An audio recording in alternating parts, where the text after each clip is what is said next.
Comunicação é um processo de troca de informações ideais, né, sentimentos ou mensagem entre duas ou mais pessoas. Envolve a transmissão e recepção de dados por meio de diferentes formas, como linguagem verbal, linguagem não verbal, escrita, entre outros. E o que é um protocolo? Protocolo é um conjunto de regras que define como os dados devem ser transmitidos em uma rede de computadores ou em qualquer sistema de comunicação. Basicamente, ele estabelece, né, as diretrizes para a comunicação entre dispositivos, né, garantindo que a troca de informações ocorra de forma mais organizada, padronizada, etc. A comunicação sem expressão, se você pensar em algo, mas não falar, expressar, tal, a menos que haja outro meio de comunicação, como a telepatia, né, que não é comprovada cientificamente. Ao dizer bom dia para alguém, se a pessoa não falar ou não expressar nada, você geralmente não saberá se ela ouviu você, a menos que dê um sinal de que ouviu, como um aceno de cabeça, um sorriso, enfim. Vamos pro foco agora, porque é massa, né? O que é back-end, perdão. O que é back-end? É um resumo, né? Em suma, o que é back-end?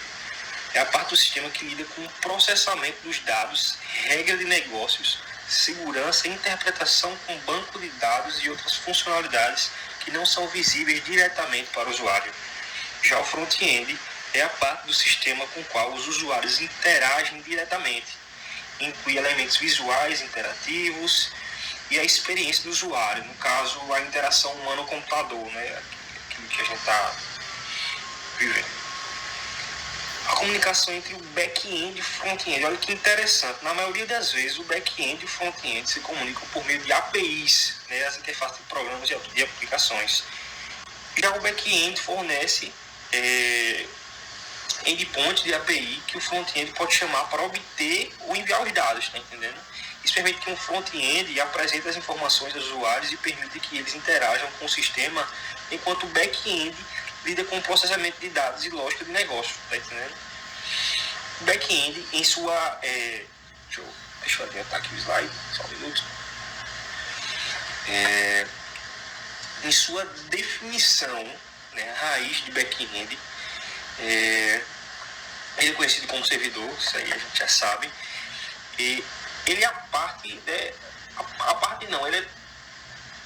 ele é responsável pela parte do sistema ou aplicação que não é acessível diretamente pelos usuários, entende? É só o administrador que tem acesso a essa parte do back-end.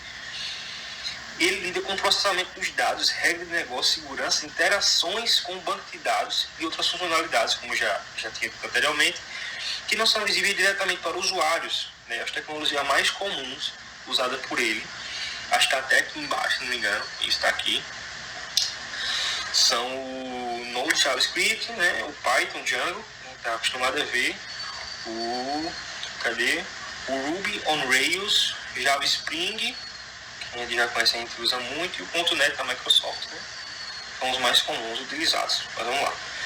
O back-end é a estrutura que possibilita a operação do sistema, cuidando das funções que determinam determinam como o sistema se comporta e fornecendo suporte para as ações do usuário.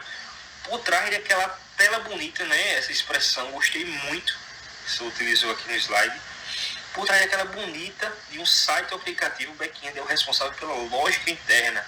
Entendeu? Ele é que realiza toda a logística de o que entra e sai. Isso é muito interessante. Ele lida com o processamento de dados, regras de negócio, segurança, interações com o banco de dados e outras funcionalidades que não suportam as ações que o usuário realiza. Em resumo, o back-end é a inteligência. Veja só que mecanismo interessante. Por trás da interface do usuário, ele garante que as operações do sistema funcionem de maneira eficiente e segura, mesmo que o usuário não veja diretamente essa parte do sistema, porque de fato ele não vai ter acesso a essa parte, né, que é o back-end. Aí vamos lá para o front-end. Em definição, o front-end é a parte do sistema ou aplicação que os usuários interagem diretamente, né, a parte de interação humano-computador, máquina e ser humano. ele é composto por elementos visuais interativos, incluindo o design e a experiência do usuário e a interatividade. Né? O que a gente vê muito que eles usam, não sei se... Acho que vai estar aqui os mais utilizados. Deixa eu ver. Acho que não, mas eu vou citar aqui. A utilização do front-end se resume, assim, as principais, né? Não que se resume, mas as principais é HTML, CSS, né? JavaScript, React, Angular e Vue JavaScript. Né? O front-end é a interface em que o usuário interage com o sistema, já dito, né, anteriormente, utilizando tecnologias como HTML, CSS, JavaScript, para criar uma experiência visual e interativa. As principais funções do front-end incluem facilitar a usabilidade do sistema, garantindo que o usuário possa interagir de forma intuitiva e eficiente. Ele cria a cara, né, o rostinho, como o senhor utilizou anteriormente, do sistema, tornando a experiência do usuário agradável e funcional. É uma coisa mais clean, uma coisa que você bate o olho e não veja que é complicado, tá entendendo? Como o back-end é. Imagina se o usuário tivesse que entender as requisições do HTTP para usar o sistema. Liga aí. O cara que não tem nada a ver, não sabe nada e quer só utilizar ali, por exemplo, o sistema da Uniesp, né, que nem o senhor vai citar aí mais para frente. Seria bastante complicado. Por sorte, o front-end cuida disso, traduzindo as interações do usuário em solicitações e respostas que são gerenciadas pelo back-end. Vamos para a perguntinha bem gostosinha que o senhor fez aqui. Deixa eu ver. Eu preparei um mapa mentalzinho aqui só para não me perder. Fala sobre... Sim, acho que eu ir, né, para a próxima parte. Tem essa partinha aqui, ó, do slide que eu gostei muito, pessoalmente gostei muito. O back-end mandou, o front-end transformou. Muito bonito isso aqui, velho. Muito bonito mesmo. Me agrada. Provavelmente eu serei aí um full stack. Com a mágica que o back-end fez para entregar a lista de cursos. O back-end realiza, né, várias mágicas para entregar a lista de cursos de forma eficiente. Ações que o back-end pode executar para fornecer essa funcionalidade. Eu vou citar aqui algumas funcionalidades para o senhor. Gerenciamento de dados. O back-end gerencia os dados dos recursos, armazenando-os, organizando-os e fornecendo um acesso seguro a essas informações. O processamento de requisições. É quando um usuário solicita a lista de recursos, o back-end processa essa informação, essa solicitação, né?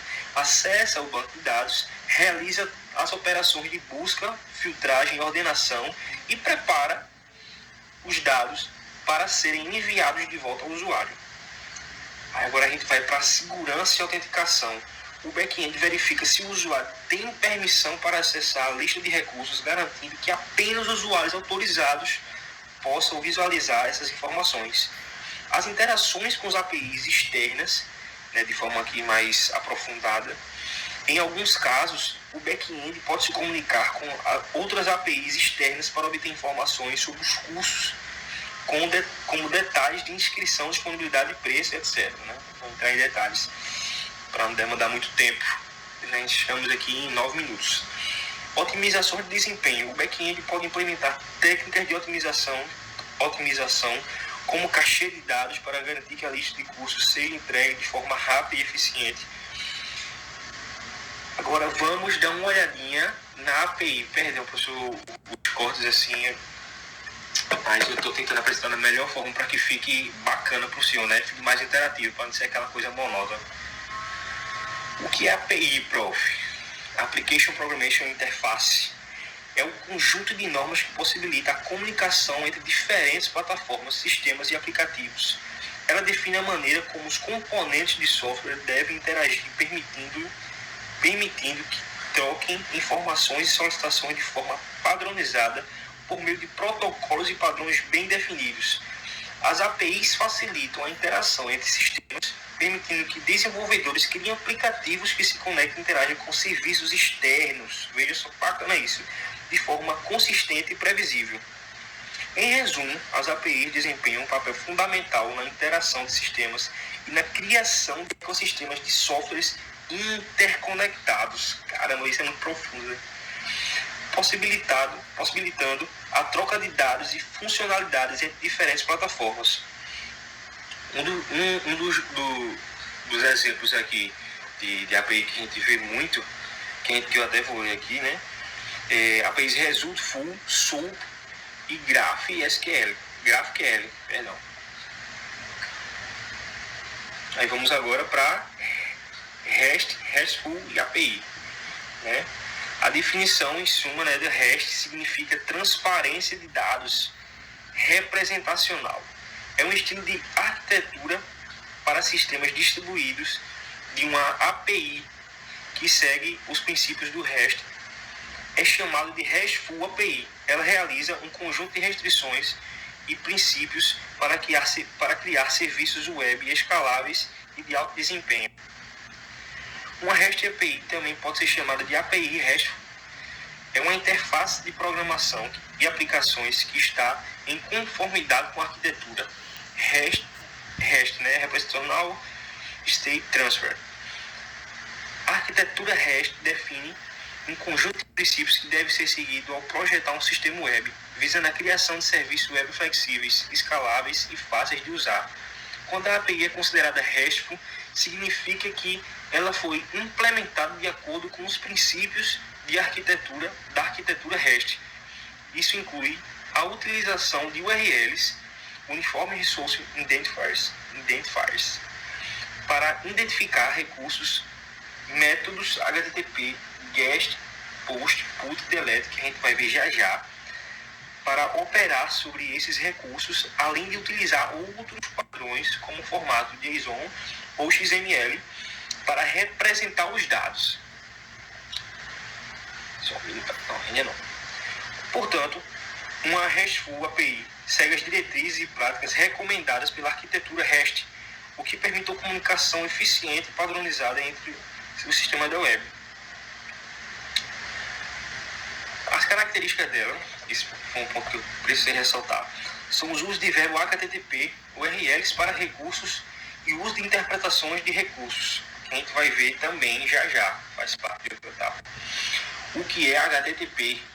Hypertext Transfer Protocol, camada de aplicação do OSI. HTTP é a base de comunicação do World Wide Web, né? O www que a gente conhece. Ele opera na camada de aplicação do modelo OSI e define as regras para a comunicação entre cliente com um navegador web e um servidor na internet.